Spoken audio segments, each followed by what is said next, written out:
Crossrail is a 120-kilometre new rail project. It consists of a section through central London, just over 20 kilometres of twin-bore tunnel, consisting of several new underground stations that interface with the existing London Underground system. Sustainability really was very much at the heart of Crossrail. It was built very much into its strategy from day one.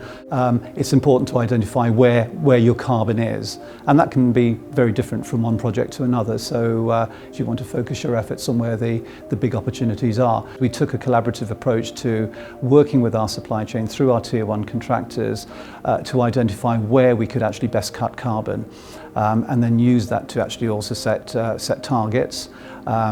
We developed a carbon measurement tool that would allow us to identify any carbon interventions against our baseline, and then at any point in time we could actually measure what our outturn carbon would be. At the end of the day, we construct what we design, so I think one of our greatest achievements is actually looking at the amount of energy that we use in the actual operation of the asset.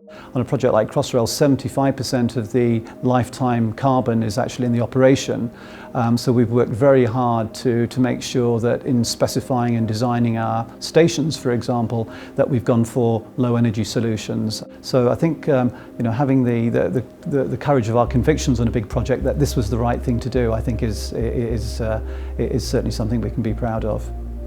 There are a few key challenges to the industry. I mean, we talk a lot about innovation, and everybody wants to see innovation, but at the end of the day, I think it's important that we look at how the risk is shared.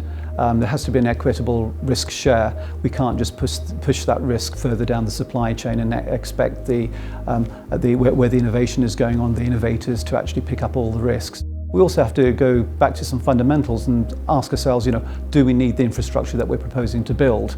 And then if we are, we need to be able to look at that in whole life carbon terms.